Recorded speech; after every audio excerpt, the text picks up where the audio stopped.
Spider-Man Across the Spider-Verse is finally available in theaters, and this will be my spoiler-free review, so if you haven't watched the film yet, you are safe. The film follows Spider-Man, aka Miles Morales, who gets catapulted across the multiverse where he meets a team of spider people charged with protecting it. When the heroes clash on how to handle a new villain, Miles must redefine what it means to be a hero. And in the voice cast, starting with the returning voice cast, we have Shameik Moore playing Miles Morales. As Gwen Stacy, aka Spider-Woman, aka Spider-Gwen, we have Hailee Steinfeld. As Peter B. Parker, we have Jake Johnson. As Jefferson Davis, Miles' father, we have Brian Tyree Henry. And Luna Lauren Velez plays his mother, Rio Morales. And in the new voice cast, technically this one isn't new, but playing Miguel O'Hara / Spider-Man 2099, we have Oscar Isaac. The reason why I say he technically isn't new is because he showed up in a post or after credit scene of the last film. But as for a couple of actual new cast members, we have Issa Rae playing Spider-Woman, aka Jessica Drew. And we also have Jason Schwartzman as the villain The Spot.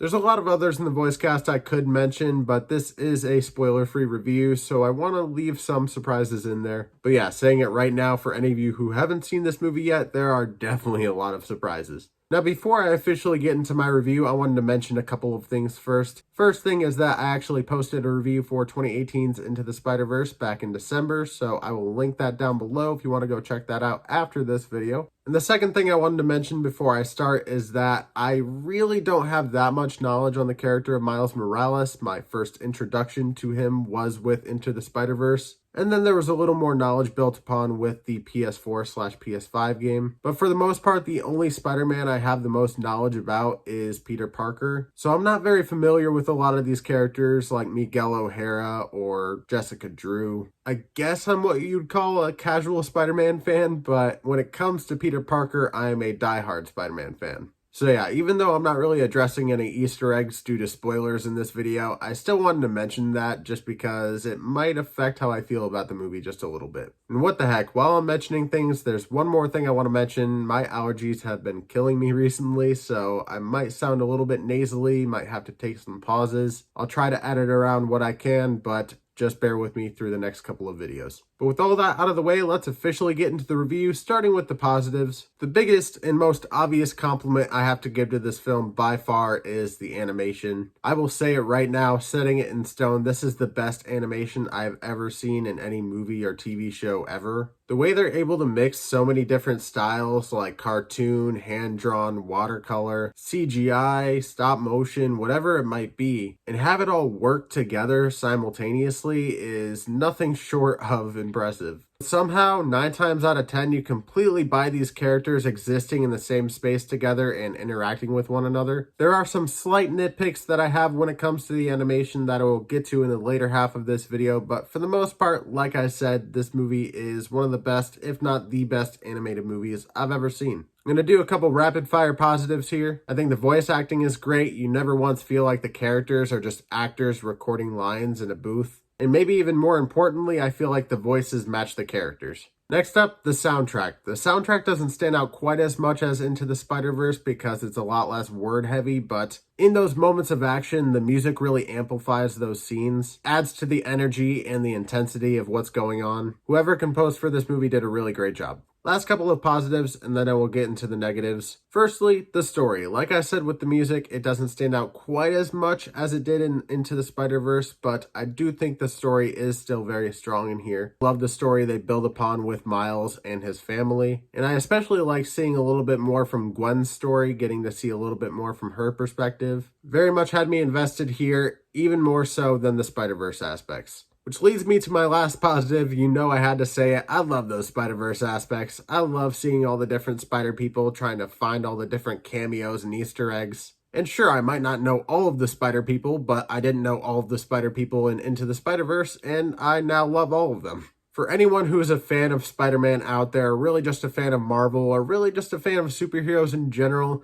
I feel like you're going to have a lot of fun seeing so many different variants of this character. And not only that, but seeing the different animation styles that come along with them. If you're looking for Easter eggs and cameos, you're not going to be disappointed, but I will say you might have to wait a little bit for them. Which leads me into my first negative. This movie is 2 hours and 20 minutes long, and I'm going to say this right now, no, there isn't any post or after credit scenes, so you don't have to stick around. But yeah, it's about 30 minutes longer than the first film, which really isn't that bad in the grand scheme of things. And did I feel the runtime? Not necessarily, but it definitely took a while for the film to get going. And if I'm being honest, this is really only a half negative. I enjoyed the first half of the film. The second half is when everything starts to happen, all the Easter eggs and cameos, the stuff that a lot of people are probably wanting to see. But the first half is a lot slower. It's a lot of people talking about things, setting certain things up for not only this movie, but the movie that's coming after it. Overall, I would say it probably took about an hour to really get into the meat and potatoes of the movie. Meat and potatoes meaning the action and Spider-Verse stuff. Which honestly, if I had to say anything negative about it for the most part, I would say that it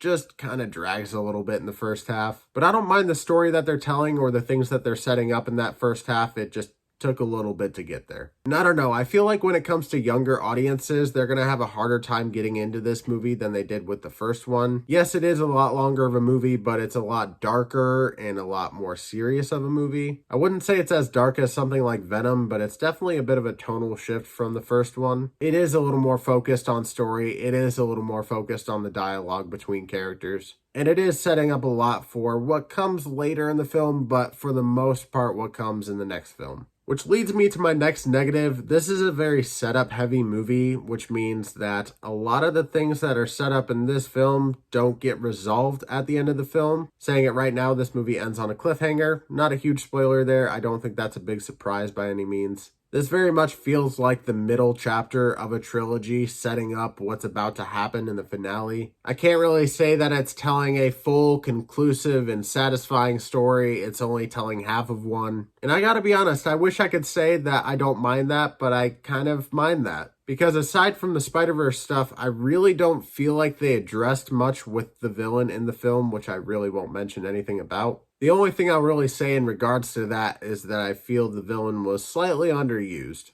2 more negatives, and then I will get to my ranking. Firstly, I wanted to go back to the nitpicks I was talking about when it came to the animation. I really only have one nitpick, and that's with a particular dimension that we see in this movie. The style of animation that they chose for this dimension is watercolor, which looks very cool, but is also very distracting, because for whatever reason, they decided to not only change the color every 5 seconds, but also have the water actually pouring down the walls. And I don't know if it's just my ADD, but it was really distracting. I couldn't pay attention to any of the dialogue that was going on when we were in that dimension. And another thing that was distracting was in the introduction, we had some narration from Gwen Stacy and there was music playing over it. And the music was quite literally playing over it. I don't know if my ears are just plugged from my congestion, but I quite literally couldn't hear what she was saying in the beginning. I mean, I was catching some words here and there, but for the most part, I just had to piece it together. Maybe it was just the theater that I was in and the speakers that they had, but nevertheless, it wasn't a problem going forward, so not really sure. And the last negative I have is kind of adding to the distracting factor of the film. There's a lot going on in this movie. It's kind of overwhelming. I saw this movie on an IMAX screen, so I was literally getting whiplash from trying to see every little Easter egg in detail, which isn't really a huge complaint, to be honest. I'd be happy to get whiplash trying to find Easter eggs in a Spider-Man movie, but hey, there are times throughout this movie where there's just too much going on screen and you can't comprehend what's happening. Again, maybe it's just me having ADD that's making me a little overwhelmed from it, but I feel like if it's a little overwhelming for adults, it might be a little overwhelming for younger audiences as well. It's one of those movies I'm not really sure how younger audiences are going to respond to. But that's all I have for my review, really. Do I like it more than Into the Spider-Verse? No, but I did get a lot of enjoyment out of it, specifically the animation. If you were blown away from the animation from the first one, I think you're going to be even more blown away from the animation in this one. At the end of the day, that's really the reason to go see this movie on the big screen. But when it comes to my ranking, I'm actually going to rank Across the Spider-Verse twice. Once for the diehard webheads out there, and another time for the casual viewers / critically. Starting with the webheads, 2023's Spider-Man Across the Spider-Verse is absolutely a premium ticket. This is absolutely worth seeing on the big screen and absolutely worth buying when it comes out. I feel like a lot of people are going to buy this when it comes out on digital, Blu-ray, DVD, just to try to spot every Easter egg they possibly can. So yeah, definitely a premium ticket. But as for the casual viewers out there / critically, I'm going to go ahead and give 2023's Spider-Man Across the Spider-Verse a standard ticket. Whether you're a webhead or not a webhead, I think there's still a lot of enjoyment to get out of this movie. It is still worth seeing on the big screen, but for the casual fans out there, you might not be as invested as you would be if you were crazy about Spider-Man. But have you seen 2023's Spider-Man Across the Spider-Verse? Tell me down in the comments below without spoiling anything. What did you think? Did you love it? Did you hate it? Are you in the middle? Have you not seen it? Are you planning on watching it anytime soon? Comment that down below as well. Really, any comments you have for me, I would love to hear from you. I respond to as much as I can. But do me a favor and leave a like on this video, thwip the subscribe button, and web the notification bell so you can swing by next time.